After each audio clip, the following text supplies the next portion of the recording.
오늘 우리는 2017년 어버이 주일을 맞아 예배를 드리고 있습니다. 이 땅의 모든 어버이들에게 하나님께서 강건함과 지혜를 허락해 주시기를 주의 이름으로 축원을 드립니다. 또한 모든 자녀들에게도 지혜를 주셔서 어버이 공경을 통하여 하나님을 깊이 알아가고 믿는 놀라운 은총이 함께 하시기를 또한 주의 이름으로 축원을 드립니다. 부모 자식에 관련된 우스갯소리가 참 많이 있습니다. 이런 이야기가 있지요. 자녀들을 키워서 모두 결혼을 시키면 다 도둑이 된다고 그러죠. 근데 도둑의 종류가 좀 다릅니다. 아들은 큰 도둑이고 며느리는 좀도둑이고 딸은 도둑은 도둑인데 예쁜 도둑이고 하여튼 뭘 붙이더라도 도둑은 다 도둑이에요.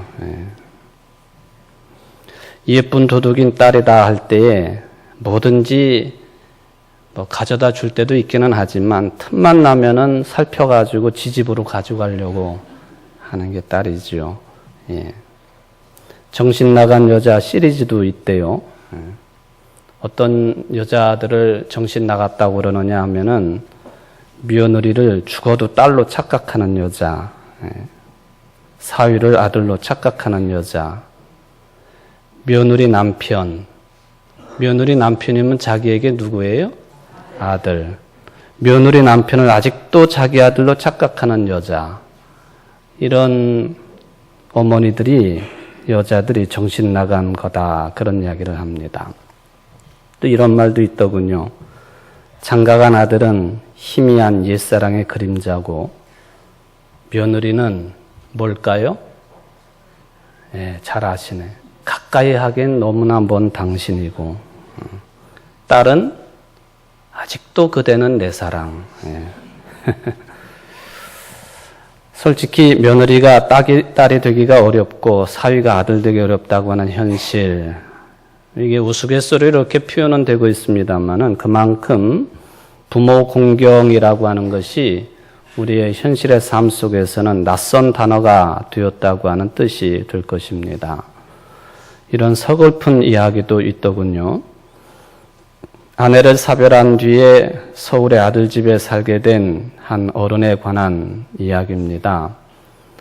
우연찮게 아들 부부가 자기들끼리만 아주 비밀스럽게 번호를 붙여가지고 대화를 하는 것을 듣게 되었습니다. 예를 들면 1번 학원 갔어? 그렇게 물어보면은 이게 알고 보니까 1번이 누구냐 하고 살펴보니까 그 부부의 아이, 그러니까 자기에게 손자를 1번이라 그렇게 불렀다고 합니다. 2번은 며느리이고 3번은 자기 아들이고 4번은 누구일까 하고 살펴보았더니 아기를 돌봐주는 가사 도우미가 4번이고 그럼 나는 5번 정도 될까? 근데 5번도 아니었다고 합니다. 5번이 누구겠습니까? 집에서 키우는 강아지.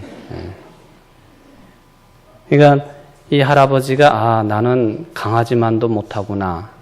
그래도 번호를 먹인다면 5번 다음이면 되겠구나. 그런 생각을 했습니다. 이렇게 되고 나서 며칠 뒤에 할아버지가 쪽지를 남겨놓고 시골집으로 내려갔습니다.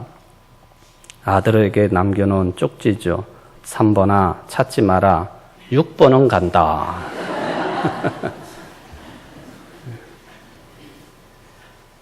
아버지만 이렇게 했습니까? 또 어머니들 노후 생활의 현실에 대한 비유도 참 많이 있습니다. 아들만 둔 어머니는 아들들이 모시기를 서로 미루는 바람에 이 집 저 집 다니다가 길에서 사망을 하고 딸을 둘 가진 어머니는 해외여행을 하고 딸 하나 가진 어머니는 딸 집에 설거지 하다가 싱크대 앞에 사망하고 아들 하나 둔 어머니는 양로원에서 사망한다. 요양원에서 사망한다. 그런 이야기죠. 이게 다른 나라 이야기였으면 좋겠지만은 오늘날 우리의 현실입니다. 이 현실은 이제 몇 년, 한 7, 8년 뒤면은 우리나라가 초고령화 국가가 되거든요. 이게 농담만이 아니라 진짜 이런 현실이 벌써 벌어지고 있다 하는 생각을 해봅니다. 여러분 자신을 돌이켜 보십시오. 자식을 위해서 새벽마다 무릎을 꿇고 기도하는 부모는 있지만 실제로 부모를 위해 새벽마다 무릎 꿇고 기도하는 자식이 있을까? 있기도 하겠지만 거의 없을 것 같습니다. 내리사랑이라고 하는 그런 말이 있겠습니다만은 아마도 본래적으로 자식들에게는 이기적인 유전자가 있는 것 아닌가. 어떤 특정한 사람에게만이 아니라 자식들에게는 다 그런 이기적인 유전자가 있다라고 하는 것이죠. 그러기에 부모 공경을 그저 이기적인 유전자를 가지고 있는 자식들에게 본능에 맡겨놓고 자율에 맡겨놓으면은 제대로 부모 공경을 할 수 있는 자녀들이 없는 거예요. 하나님께서는 이것을 잘 아시는 분이시지요. 그래서 아예 이 부모 공경을 10계명의 5번째 계명에 말씀으로 포함을 시켜 놓았습니다. 그리고 이 부모를 공경하라는 명령형입니다. 아예 명령형으로 만들어 놓으셨어요.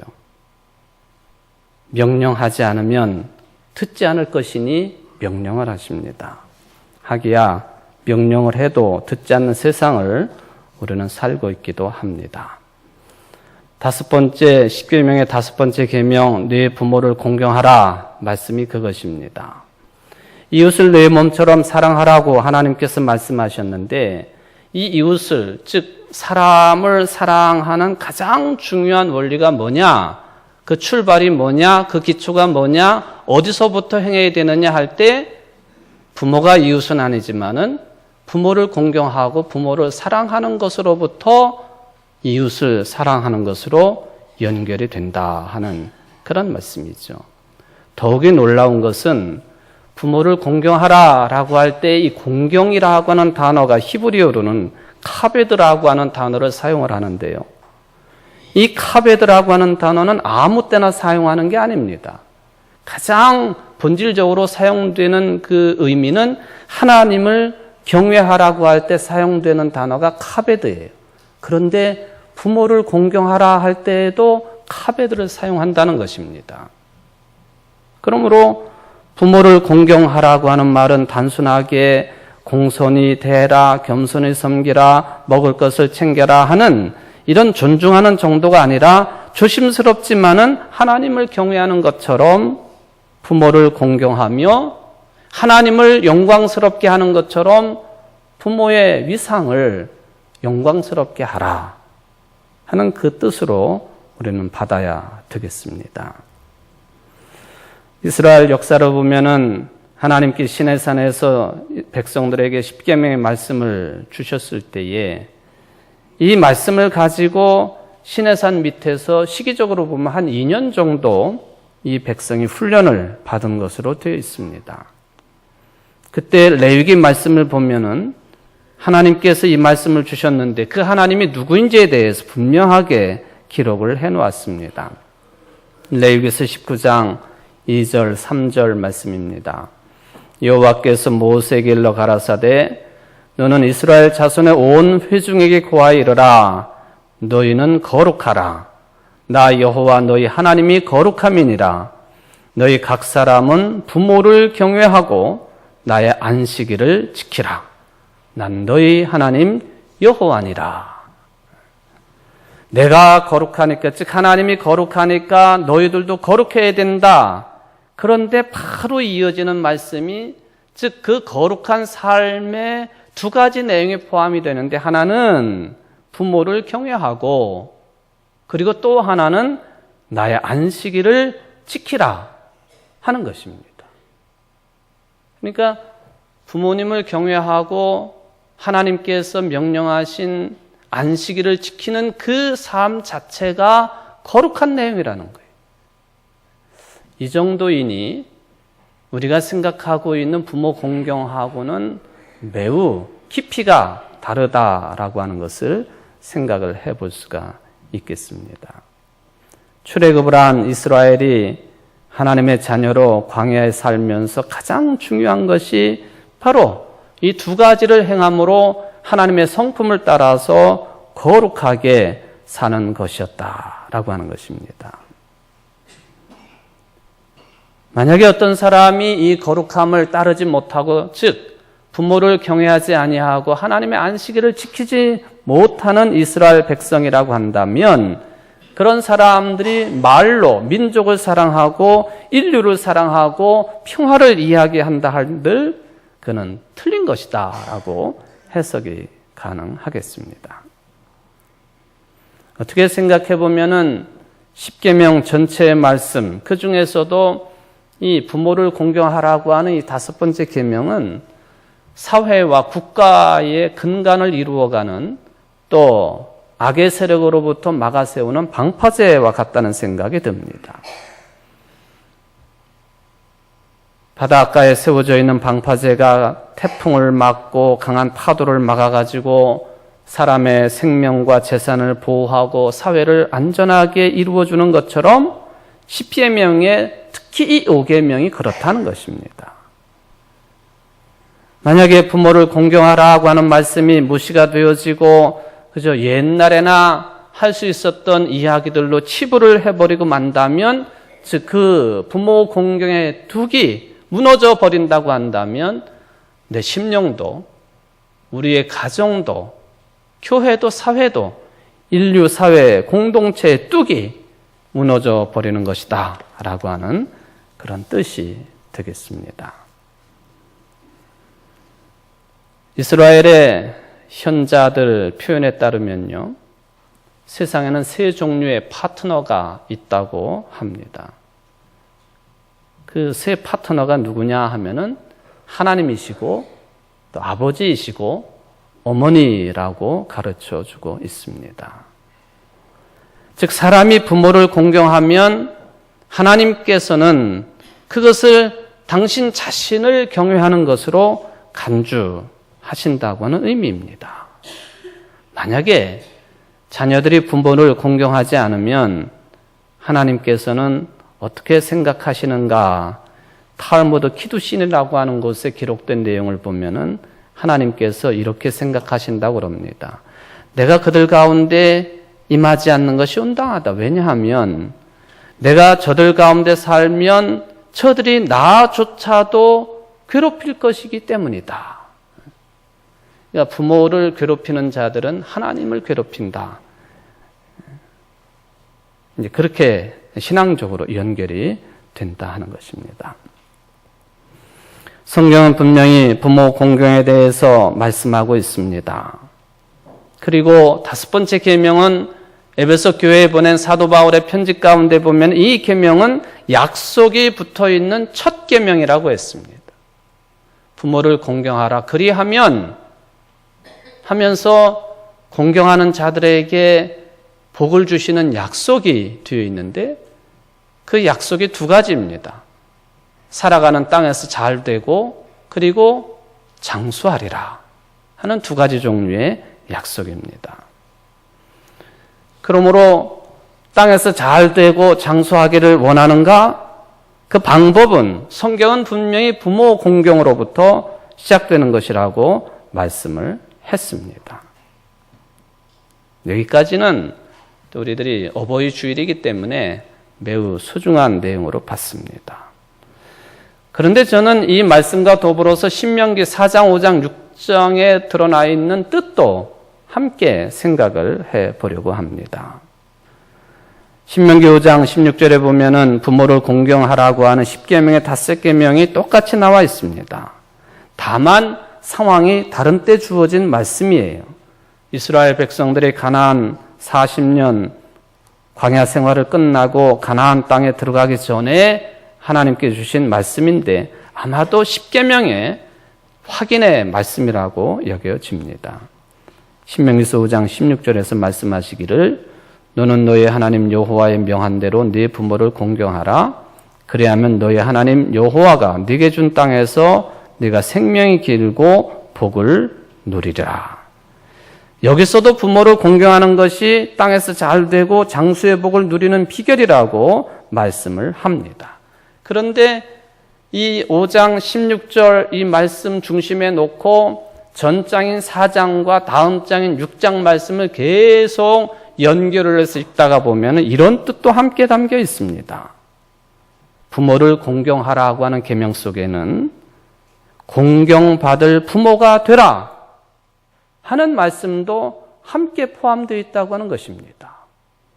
부모를 공경하라, 공경받을 만한 부모가 되라. 도대체 어떻게 하는 것이 공경받을 만한 부모가 되는 길일까? 신명기서 4장 9절에 보면은 이런 말씀이 있습니다. 오직 너는 스스로 삼가며 내 마음을 힘써 지키라. 두렵건대 네가 그 목도한 일을 잊어버릴까 하노라.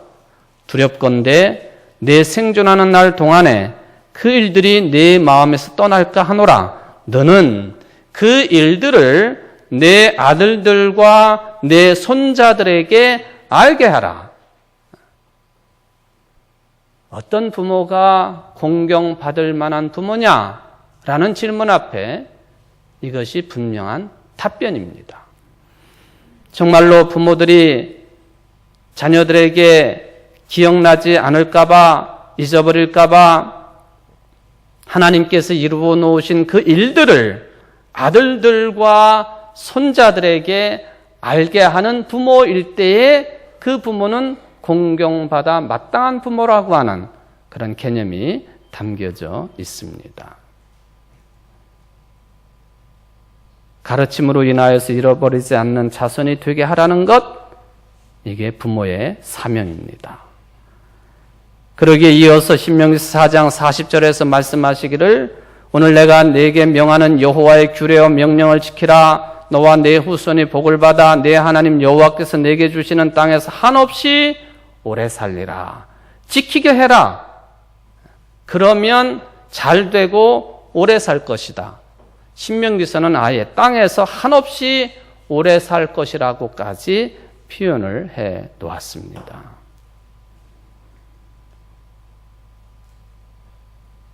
약속 있는 첫 계명의 말씀처럼 부모를 공경하는 계명을 지키게 되면은 평화를 누리며 잘 되고 장수하리라고 했는데, 그런 복 받는 자녀들이 되게 하는 그 일 속에 부모의 아주 중요한 역할이 여기 담겨 있다고 하는 것이죠. 하나님께서 이룩하신 일, 하나님께서 하신 일, 이 일들을 자손들에게 알게 하는 부모. 만약에 그 일을 방기하고 놓쳐버렸다고 한다면 공경의 대상이 될 수 없다고도 과격하게 해석을 해볼 수가 있겠습니다. 교회 공동체가 무엇하는 공동체일까? 저는 인류의 미래를 열어가는 데서 아주 중요한 역할을 감당하는 공동체가 교회라고 믿고 있는 사람입니다. 더군다나 현대의 삶이, 가족 개념이 극도의 혼란기에 들어와 있지 않습니까? 우리가 그렇게 생명처럼 중요하게 여기고 있는 혈연 중심의 개념이 크게 흔들리고 있습니다. 대가족 제도가 허물어진 지 오래됐고 혼자 사는 사람들이 부쩍 늘었습니다. 그런데 또 한편으로 보면은 우리 한국 사회가 더욱 심각합니다만은 혈연의 가치를 따질 때에 피는 물보다 진하다, 이 말처럼 여전히 이 혈연 관계가 막강하게 작용을 합니다. 이런 일들이 우리 주변에서는 비일비재하지 않습니까? 교회로 보면은 자식들에게 교회를 세습하는 것도 이 현상 중에 하나라고 볼 수가 있겠습니다. 우리가 지난번 대통령 선출을 했습니다마는 혈연은 물론이고 학연, 지연, 하여튼 인연이란 인연은 다 따져가지고 뭐 누구를 뽑아야 되고 어떻게 해야 되고 하는 그런 그 이야기들이 이번에도 강하게 나왔지만은 다른 때보다는 좀 약화되었다 평가가 됩니다. 약화가 된 근본적인 이유는 상황이 달랐다는 것이죠. 만약에 정상적인 임기 끝에 이루어진 선거였다고 한다면 학연, 지연, 혈연 똑같이 기승을 부렸을 것이라고 저는 생각을 해봅니다. 이런 상황 속에 교회 공동체는 핏줄을 무시하지는 않지만 핏줄에 묶여있는 공동체는 아닙니다. 오히려 교회는 하나님 나라를 그 중심에 둔 공동체입니다. 만약에 교회 안에 하나님의 나라가 확보가 될 수 있다고 한다면 지나친 혈연 중심주의나 또는 가족 핵체로 인해서 벌어지는 문제들을 교회는 해결해 낼 수 있다고 저는 희망을 품어 봅니다. 문제는 교회가 하나님의 나라에 온전히 매진하고 천착하고 있느냐 하는 것이 문제가 되겠습니다. 만약 여러분들이 출석하고 있는 우리 청주제일교회가 개 모임처럼 추락을 했거나 또는 친선 모임으로 추락을 했거나 끼리끼리 집단으로 추락을 해버린다고 한다면 이거는 비록 피로 맺어진 관계는 아니지만은 혈연 중심주의로 떨어졌다는 의미가 될 것입니다. 저는 오늘 어버이 주일을 맞아서 식상한 그런 말로 효도하라 그런 표현은 그렇게 사용할 생각은 없습니다. 왜? 그것은 상식이기 때문에 그렇습니다. 여러분들이 처한 위치에서 감당해야 될 몫이에요. 이미 돌아가신 부모님들을 생각할 때 곁에 계시지 않으니 효도할 길도 없습니다. 그러나 여러분들이 이렇게 교회 공동체 안에서 하나님 아버지를 모시는 신앙의 삶을 통해서 한 형제 자매임을 고백하며 살아가고 있으니 여러분들은 근본적인 의미의 가족관계가 무엇이고 앞으로 어떻게 살아가는 것이 하나님이 기뻐하시는 관계성 회복이 되겠느냐 하는 것에 집중을 해야 할 것입니다. 예수님께서도 물어보셨습니다. 누가 내 어머니이고 내 형제냐? 여러분은 어떻게 혈연 중심의 가족을 넘어서서 하나님의 나라의 가족관계를 강하게 맺을 수가 있겠습니까? 여러분들이 온전히 하나님의 나라에 의존할 때에만 그것은 가능할 것입니다.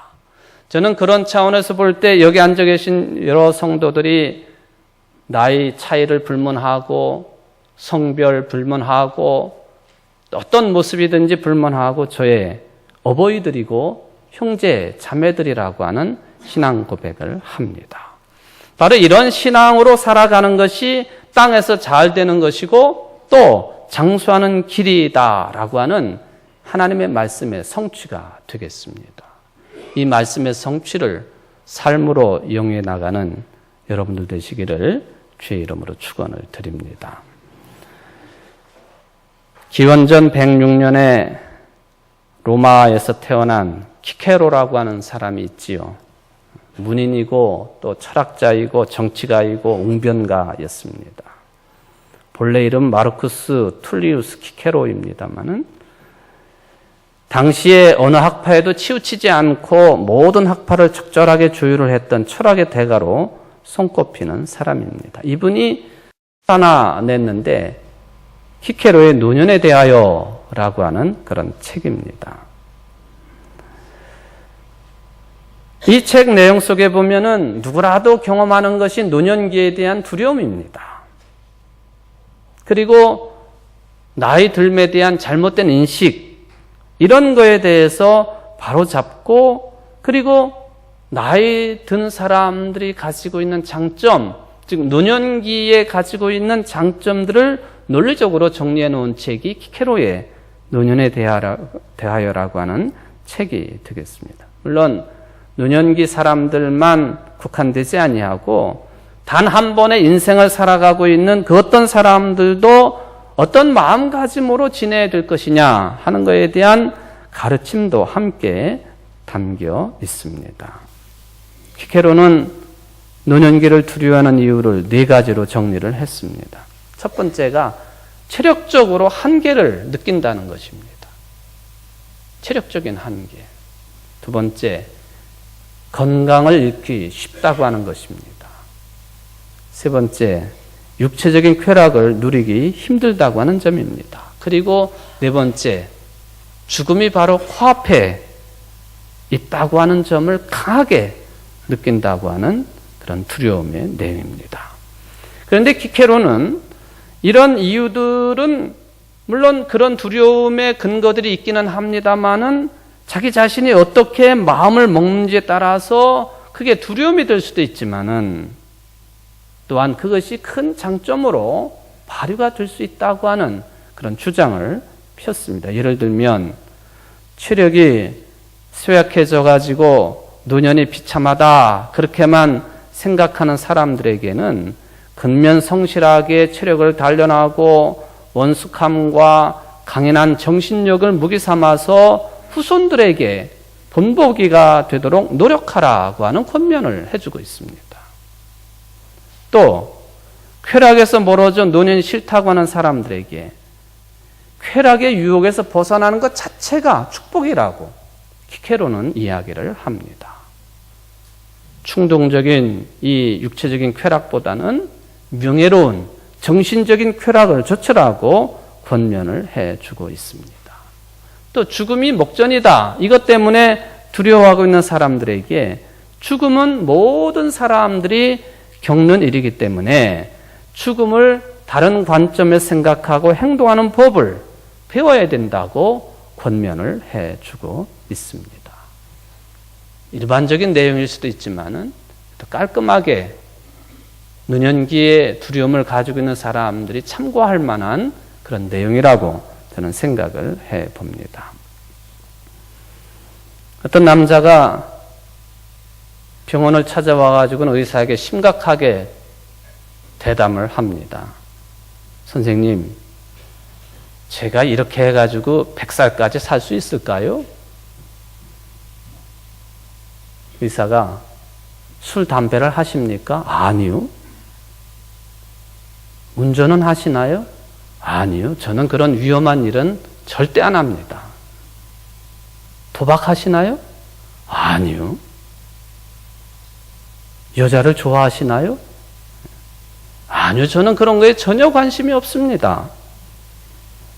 그러니까 의사가 한참을 생각하더니만 이렇게 내뱉었어요. 아니, 당신은 그럼 무슨 재미로 100년을 살려고 그래? 여자도 싫어하고 도박도 싫어하고 운전도 안 하고 술, 담배도 안 하고 무슨 재미로 100년 동안 살려고 그러십니까? 키케로가 이런저런 말을 남겨놓기도 했습니다만은 실은 뭐 이 남자뿐만 아니라 여러분 어떻게 해서든지 오래 사는 것 중요하게 생각하지 않습니까? 세계 최대의 인터넷 검색 업체인 구글사가요, 아주 극비리의 뭔가를 연구하고 진행시키는 일이 있다고 합니다.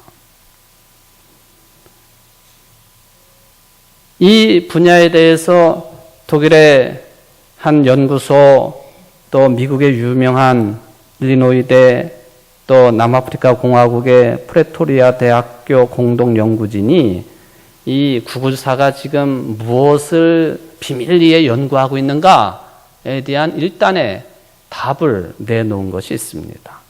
지난달 21일 국제학술지인 사이언스지에 이런 것을 기고를 했습니다만은 지금 구글사가 어떤 한 동물에 대해서 연구를 하는데 그 길이도 한 8cm 정도밖에 되지 아니하는 온몸에 털도 없는 그런 그 벌거숭이 두더지 쥐를 연구를 한다고 하는 것입니다. 그런데 이 조그만 정말로 쥐 크기보다도 작은 이 동물을 왜 연구하는가? 이 벌거숭이 두더지 쥐가 산소가 없으면 사람이 죽게 되어 있고 모든 생물이 죽게 되어 있지 않습니까? 그런데 이 벌거숭이 두더지 쥐는요, 산소가 완전히 사라진 환경에서도 생존할 수 있는 능력을 어느 정도 가지고 있다는 것입니다. 물론 그 과정은 복잡한 이야기이기 때문에 제가 빼놓겠습니다만은 산소 농도가 평상시의 4분의 1인 그런 수준으로 줄어도 5시간 동안은 거뜬히 견딘다고 그래요. 또 산소가 완전히 사라져버리면 의식을 잃어버리고 신체 활동을 멈추기는 하지만 그래도 그런 상태로 자그마치 18분 동안이나 생존할 수 있다고 그럽니다. 그러다가 다시 산소를 공급해주면 아무 이상 없이 원래대로 돌아가는 그것이 바로 벌거숭이 두더지 쥐라고 합니다. 그런데 이 쥐는요, 보통 쥐보다도 수명이 얼마나 더 기냐? 10배 이상이 긴 것으로 되어 있습니다. 사람으로 치면 몇 살까지 사는 거냐 하면 800살까지 사는 꼴이 된다고 합니다. 더 놀라운 것은요, 몸의 통증을 못 느낀다는 거예요. 이 사실 얼마나 큰 축복일까 생각이 되어지지요. 암에도 걸리지 않는답니다. 암에도 걸리지 않지요. 몸의 통증도 못 느끼지요. 수명도 다른 쥐에 비해서 10배나 길지요. 사람으로 치면 800년간이나 사는 동물이 된다지요. 산소가 희박해도 생존하지요. 그래서 구글사가 지금 극비리에 뭔가를 연구하고 있는데 이 공동연구진에 의해서 발표된 것을 보니까 구글사가 이 벌거숭이 두더지 쥐를 지금 연구하고 있다고 하는 것이 밝혀졌습니다. 최근의 기술 또 이 모든 최근의 기술을 활용한 그 흐름이 그런 것 같아요. 인간의 능력을 대체하거나 증강시키는 그런 기술 또는 늙지 않도록 또 죽지 않도록 영생불멸의 프로젝트를 위해서 많은 연구를 하는 것 같습니다. 그런 차원에서 포스트 휴먼이라고 하는 단어가 매우 우리들에게 관심의 대상입니다. 인류 다음에 세계라고 그럴까요? 지금 현존하고 있는 이 인류 다음에 그 무엇? 이거죠. 근데 놀랍게도 포스트 휴먼에서는 뭘 주장을 하느냐 하면 기계와 현생의 인류가 결합이 된 상태. 인공장기도 그 가운데 하나가 되겠습니다만은 아마도 인간의 바람이 이런 데까지 다다른 것이 아닌가라고 생각을 해봅니다. 정말 이것이 바람직한 것일까요? 저는 전국 책에 나오는 고사성어 중에 전사지 불망, 후사지 사라고 하는 지난 일을 잊지 않으면 뒷일의 스승이 된다라고 하는 그런 의미의 말씀을 오늘 본문에 잇대어서 생각을 해봅니다. 우리 부모 세대가 어떤 경우에도 나 자신의 영생불멸이라든지 장수라든지 이것도 원하는 것이지 그것보다도 훨씬 더 중요하게 여기는 측면이 되어야 될 것은 자손들이 하늘의 복을 누리며 살기를 원하는 것이다 라는 측면입니다. 그런 차원에서 이사야 선지자는 우리들에게 새로운 믿음의 시각을 열어줍니다. 바로 새하늘과 새 땅의 창조라고 하는 측면이 되겠습니다. 하나님께 세상을 창조하셨다고 하는 것, 세상을 창조하시고 인간들을 창조하신 그 하나님께서 지금 이 땅에 살아가는 그 연장선에서 무슨 영생을 이야기하고 오래 사는 것을 이야기하고 포스트 인류를 이야기하는 것 매우 중요한 측면이 되겠지만 본질적으로 다른 차원의 새하늘과 새 땅을 하나님께서 이루어 주신다고 하는 것을 이사야 선지자는 고백을 했다 하는 차원이 되겠습니다. 그 새하늘과 새 땅을 이사야 선지자는 이스라엘 사람들이 잘 이해할 수 있는 내용으로 이렇게 기록을 해놓았습니다. 우는 소리와 부르짖는 소리가 들리지 않는다. 유아 사망이 없고 천수를 누리지 못하는 노인이 없다. 100세에 죽는 자를 젊은이라고 할 정도다. 누구든지 자기가 지은 집과 자신의 농산물을 빼앗기지 않을 것이다. 모든 수고가 헛되지 않을 것이다. 그런 불가능한 이야기를 이사야가 왜 했을까? 이사야는 극단적인 이상주의자일까? 망상일까? 이사야 속에서 움직이고는 영혼의 움직임은 그런 것 아랑곳하지 아니하고 하나님께서 새하늘과 새 땅을 통하여서 우리 모든 인간들에게 새로운 희망을 불어넣어 주시는데 현생을 살아가고 있는 어른 세대뿐만 아니라 다가오는 자녀 손들 세대까지도 복을 누리는 그런 새하늘과 새 땅의 세상을 선포했다고 하는 것이 오늘 말씀의 핵심이 되겠습니다. 사랑하는 성도 여러분, 오늘 어버이 주일을 맞이해서 여러분들이 기본적으로 하나님을 경외하듯이 부모님을 경외하는 삶을 잘 살아가시기를 바랍니다. 뿐만 아닙니다. 부모 세대 여러분, 자녀들에게 하나님께서 이루어 놓으신 일에 대해서 잘 기억할 수 있도록, 그렇게 살아갈 수 있도록 자녀들을 가르치고 양육하고 하는 일, 이런 일들을 통하여서 공경받을 만한 부모가 되는 문제도 상당히 중요하다고 하는 것 함께 깨닫게 됩니다. 여러분들 모두 다가 이러한 하늘의 복을 누리기에 부족함이 없는 새 하늘과 새 땅의 삶을 살아가시는 성도들 되시기를 주의 이름으로 축원을 드립니다. 기도하시겠습니다. 자비하신 하나님, 감사를 드립니다. 오늘 어버이 주일을 맞이하여 당연히 하나님을 경외하듯이 자녀들이 부모를 공경하고, 또한 부모들 입장에서도 자녀들에게 하나님께서 이루어 놓으신 역사를 기억하게 하는 그 사명을 잘 감당하여서 공경받을 수 있는 부모가 된다고 하는 이 양자의 측면을 생각해 보았습니다.